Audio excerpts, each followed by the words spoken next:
And you guys have rushed for over 200 yards, I think, in 4 straight games. Is this how much more room is there to grow for the offensive line particularly, or are they about what you guys are looking to see out of them? No, I mean, we had a little bit of rotation. Darius played. Jazz got in there for a play, and he was ready to go if we needed. But, I trust Darius. He got in there and played. But there's always going to be room for growth. A couple of times we missed the linebacker coming underneath on some combos. The backs had a couple of runs they wanted to have back, a couple of blocks. So you're always going to have room for improvement. But I think, the continuity is starting to show. Same guys on the field, starting to build that confidence as we go. So hopefully we just keep improving. You mentioned Darius. How did he do in that role at right tackle? And I guess how far has he come this season after having the off-season injury? Yeah, Darius he still missed quite a bit off season. This time in the spring, he had a knee deal that he had to deal with, so he was out for most of the summer. He came back really kind of, I think, toward the end of camp, if I remember correctly. I don't remember all the way, but, Darius has been around for a long time. He's played all 5 positions, so he still needs to continue to work on his strength, his focus, and things like that. But his is a little bit different because he has to know all 5 positions. He don't get the luxury of just saying, I played this position. So his detail and things like that have to be a little bit more elevated, but he's doing a good job. He should do a good job. He's the older cat.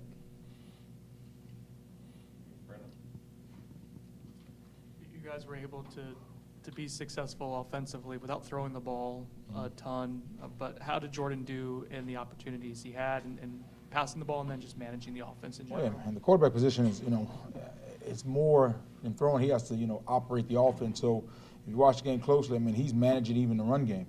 He's making sure we're in the right looks and we're not wasting plays. And he's also, he was efficient in the pass game when he had to be called on. And that was a big thing we talked about was going into the game. Some teams had missed a couple of shots against him. We got to hit him, and he was able to hit one, and so Jordan is he is the manager of the offense. So whether it be running, passing, he has to be completely locked in no matter the play call because he has to make sure we're in the right call. A game like that, Coach Norvell said it during the week ahead of the game that it can be big for recruiting when you play an in-state rival, especially down there where they've got so much talent. What kind of feedback, and I know you can't speak individually about guys, but what kind of feedback did you guys get after that game? It's all been positive kind of going out and watching the improvement because what they want to see is what we've been saying is actually true. Everybody sells the story. Everybody pitches the dream. Everybody, it's awesome. Everything is rainbows and everything's awesome. It's sunny days and there are no sad days and everything's going to be great for you. But the reality of it is they're getting to see the proof of what you say. Is it becoming reality? From where we started to where we're going, is it showing the things that we talked about when we were talking to these prospects 2 years ago? So if that's showing, they're starting to realize, these coaches were telling me the truth.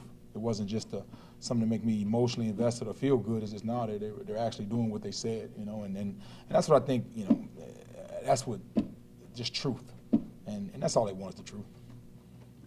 On Jordan's pass that was intercepted, what happened on that play? Was there a miscommunication between him and the receiver as far as the route? No miscommunication. I actually was good because, he was going to the post, with Pokey, which he had hit before, and the safety did a good job of kind of getting there, and the corner overlapped it, so, it kind of turned into like a deep punt. They got it at the 1, which kind of flipped the field position. But, we're okay with, you take shots, you're going to have those times where you want it all and you come up a little short. But, I'm on no miscommunication. He went for it all, and it just wasn't there. They did a good job defending it. What did Trey Benson do well on Saturday? And I guess how far has he come in just getting, acclimated to the game and the speed of the college level with the more reps he's gotten this year? The thing that people, we forget about Trey is he's still a young boy. He's still – kind of figure out what he can do and what he's great at. And as he's starting to feel more comfortable because he's starting to build his confidence up because he came from a major deal and he's kind of getting back to feeling like himself as the season progresses and also getting acclimated to the offense and learning the details of it and where things hit and also having a consistent line in front of him. And I'm going to tell you, the thing that gets unsung is those receivers and tight ends are the ones that's breaking those long runs. That creates the explosives, how the tight ends are finishing and leveraging blocks. The receivers, you see we getting a lot of close alignment splits, and even from outside in, those guys like Michael Pittman, and he was our punisher of the week because he was laying some dudes out, and Johnny, who just loves contact. Those guys, and Malik, who had a good one. So those guys have done a good job of making the run game explosive from outside of just the normal running back in the line play. Syracuse's defense Syracuse's defense is giving some teams trouble. What kind of things do they do? Coach mentioned just how multiple they are, but in terms of personnel and also scheme, what challenges do they present? Very similar to a team we played earlier this year where they like to dictate. You know, they don't want their defense that they want to establish what they want it to be, and they want to make you adjust to them. You know, they're going to present some challenging looks. They're multiple in front, multiple in movement. So they just want to make sure that they want to make you play their game. And the thing I like about the defense is the hustle and the effort. Like the first thing I turned on was those guys that are running to the football, they finish it with effort, they play with a lot of passion, they play together. So we'll have a unique challenge ahead of us to make sure we can match that energy. DJ Lundy now has scored touchdowns running and catching passes. Like, how unique is it for a linebacker to have those kinds of ball skills? And how do you figure that out when a guy comes into the program?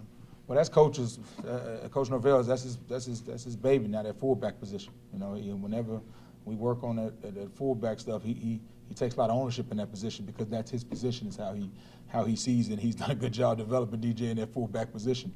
You know, he tells us nobody can talk to the fullback but him. So he is the designated fullback coach, and DJ is a talented player. So you know, it helps when you get to pick the one you want to be the fullback. You know, so I think Coach has done a good job identifying the talent and coaching them up.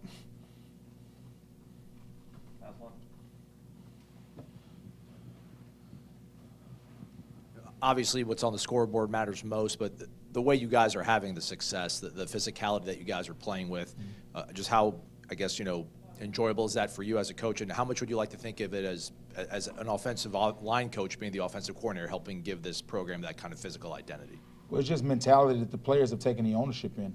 You know, I'd like to stand up here and say it was some magical words or speech or things that our coaching staff did, but I think our players have taken a lot of ownership in what they want to look like when they go out there, and going outside of just playing assignment football, but actually playing for the guy beside you and wanting to see other people have success.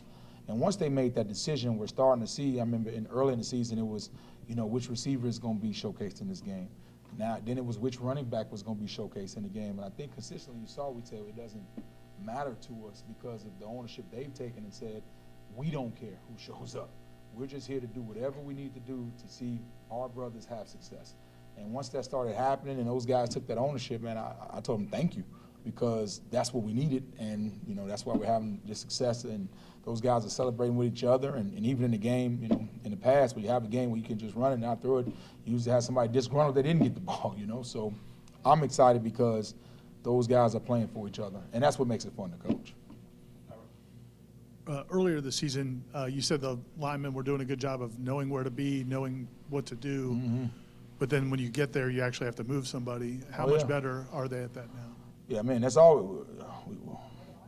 We got to do a lot better at that part, you know, where I always say, you know, when you have a grade sheet at that position, you can say, hey, I was on the right guy, I took the right steps, I had my hands in the right place, but that guy is still in the same spot, you know, so there's no free pluses just because you did what you're supposed to do. The bottom line is the position to be able to move somebody out the way and create space, whether it be horizontal separation or vertical separation of the defense. So that's just the standard, and I make that point just because I don't want guys to get – a lot of people, you know, a lot of players think they you know, I'm doing exactly what you tell me to do, and it ain't happening. Like, you still got to be you know what I mean? Like, you still have to showcase why you can, you know, play at this level and why you can move people out the way and what you take pride in. So it's just a challenge of, you know, taking a step a little bit further than just the alignment and assignment.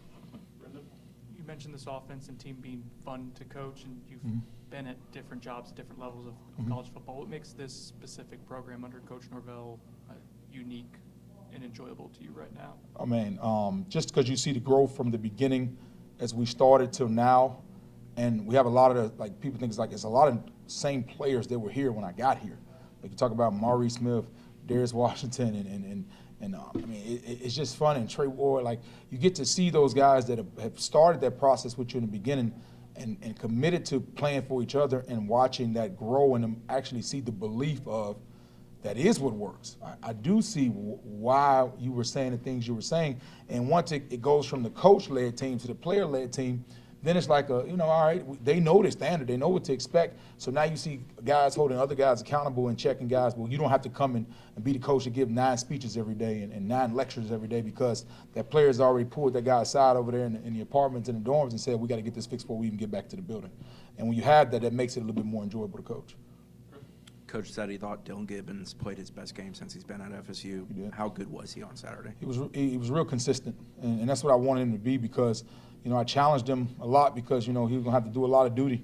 That was a good defensive line, and we were going to have to run a little bit of counter, and they were physical in those kicks, so he had to be more physical. And we had to be consistently with the combos because I thought those 2 D tackles, they were really good players. So I thought he came with his mind right and knew what he was called on, and that's what I'm trying to get those young guys to see that, they're in Disneyland right now because, they get to make mistakes and nobody, the game doesn't hinge on their mistakes. But when you're an older guy on the field and your mistakes determine the outcome, the preparation is different. So teaching them how to be that kind of mindset without being out there is now the unique challenge.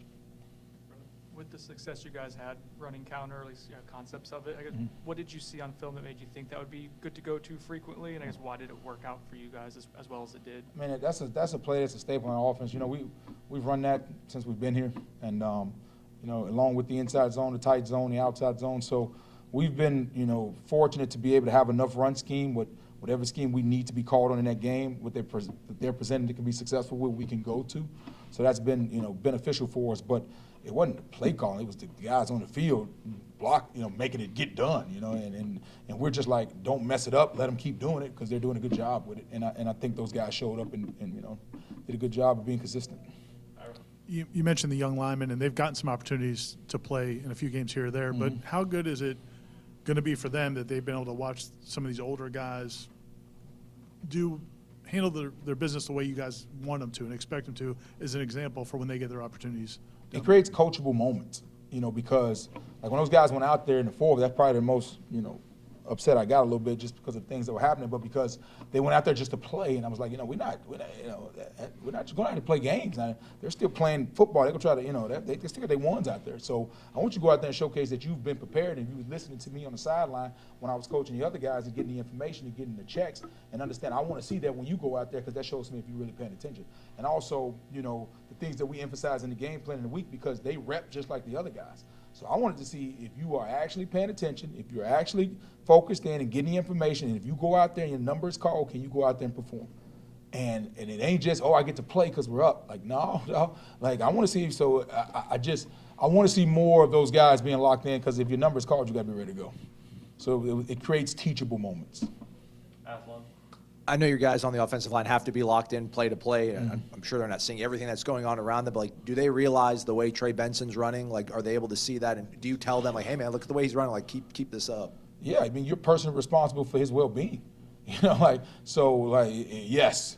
If that guy's out there doing those things and you don't want to be the guy that causes something to happen, well, he can't do that no more. So it's a challenge of ownership, like we talked about at the beginning, and not just, and it goes both ways, just like Trey Benson brought up how many times Dylan Gibbons had to kick on counter. Like, man, I see you doing that, and I appreciate you doing that for me. So it works both ways and hand in hand. But no, to answer your question, absolutely they need to recognize the sacrifice that they're doing for each other so they can have success. Okay. Thanks, guys. Thank y'all.